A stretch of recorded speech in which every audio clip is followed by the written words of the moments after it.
Welcome to கிராண்ட்வாஸ் kitchen. வாழ்க வளமுடன், வாழ்க பல்லாண்டு. இன்னைக்கு ஒரு சமையல் டிப் சொல்லட்டுங்களா? வாழைப்பூ கட் பண்ணி போட்டோம்னா அப்படியே கருப்பா ஆயிரும் இல்லையா? அதுக்கு கட் பண்ணி போடுறப்ப அதில் தண்ணியில் கொஞ்சமாக மோர் போட்டு கலந்துட்டு அதில் வாழைப்பூ போட்டோம்னா கருக்கவே கருக்காதுங்க. நீங்கள் ஃப்ரீயாக இருக்கிறப்ப நாள் நைட்டே கூட அதை க்ளீன் பண்ணி கட் பண்ணி அந்த தண்ணியில் போட்டு அப்படியே ஃப்ரிட்ஜில் வச்சுட்டு அடுத்த நாள் காலையில் யூஸ் பண்ணிடணுங்க. ஆனால் ஏர்டைட் கண்டெய்னரில் தான் வைக்கணும், அதை ஞாபகத்தில் வச்சுக்கோங்க. இன்றைக்கி நம்ம பார்க்க போகிறது ஒரு மாம்பழத்தில் ஒரு சாம்பாருங்க. இப்போ அடுப்பில் வாணலி வச்சுட்டேன். ரொம்ப ரொம்ப சிம்பிளாக செஞ்சிடலாங்க, சீக்கிரமாகவும் செஞ்சிடலாம். அதில் ஒரு தாளிப்புக்கு ஒரு அரை ஸ்பூன் கடுகு, அரை ஸ்பூன் ஜீரகம், ஃப்ளேவருக்கு 1/4 ஸ்பூன் வெந்தயம் எல்லாம் போட்டாச்சு. போட்ட அப்புறம் இப்போ சிகப்பு மிளகாய் இது மாதிரி ஸ்ப்ளிட் பண்ணி வச்சுருக்கேன் ஒன்று, அதை போட போகிறேன். அப்புறம் ஆஸ் யூஷுவல் நம்மளோட ஃப்ளேவர் கிங்கு கருவேப்பிலை, இதையும் இது மாதிரி பிச்சு போட்டாச்சு. போட்ட அப்புறம் நம்ம ஊரில் நாட்டுப்பழம் சொல்லிட்டு குட்டி குட்டியாக கிடைக்கும், ரொம்ப சின்னதாக இருக்கும்.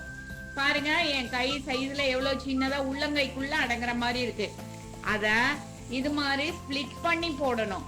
ஏன்னா உள்ள ஒளிஞ்சிட்டு இருப்பாங்க கல்லான், அவங்க தான் வண்டு. அவங்க எப்படி இருக்காங்களா இல்லையான்னு பார்க்கறதுக்கு தான் இது மாதிரி ஸ்ப்ளிட் பண்ணி போட்டுடுறோம். இன்னைக்கு ஒரு 4 மாம்பழம் நான் போடுறேங்க.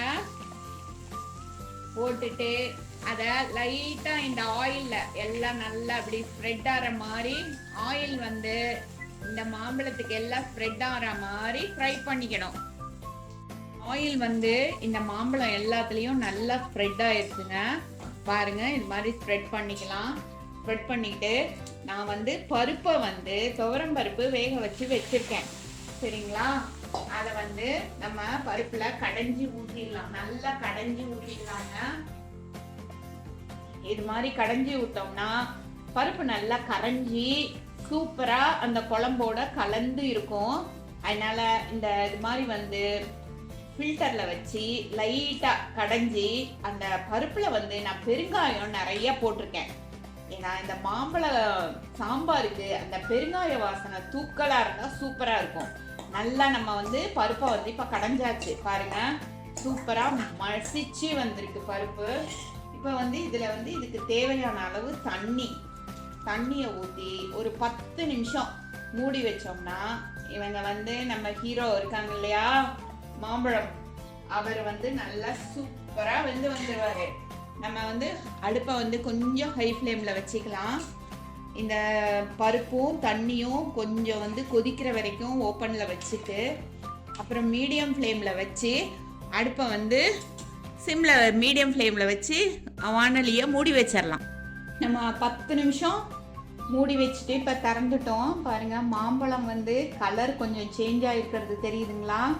கொஞ்சம் கலர் நம்ம போட்டதுக்கும் இப்போவும் நல்லா கொஞ்சம் சேஞ்ச் ஆகிருக்கு. இப்போ ஃபோர்க்கில் இப்படி குத்தி பார்த்தோம்னா நம்மளுக்கு ஃப்ரீயாக போகும். முதல்ல கொஞ்சம் கஷ்டமாக இருக்கும், இப்போ இப்படி ஃப்ரீயாக போகும். இப்போ மாம்பழம் நல்லா நம்மளுக்கு வெந்துருச்சு. உப்பு காரம் எல்லாம் போட்டு ஒரு 10 நிமிஷம் கொதிக்க வச்சுட்டோங்க. இப்போ சூப்பராக ரெடி ஆயிடுச்சு. நம்ம சேனலை பார்க்குறவங்க எல்லாம் கொஞ்சம் சப்ஸ்கிரைப் பண்ணிடுங்க. சப்ஸ்கிரைப் பண்ணால் நம்மளோட பழைய வீடியோஸும் சேர்ந்து உங்களுக்கு ஃபுல்லாகவே கிடைக்கும். மாம்பழம் ரொம்ப ஸ்வீட்டாக இருந்ததுனால நான் இன்றைக்கி வெல்லம் போடலை. இல்லாட்டினா லைட்டாக கொஞ்சம் வெல்லம் போட்டுக்கோங்க.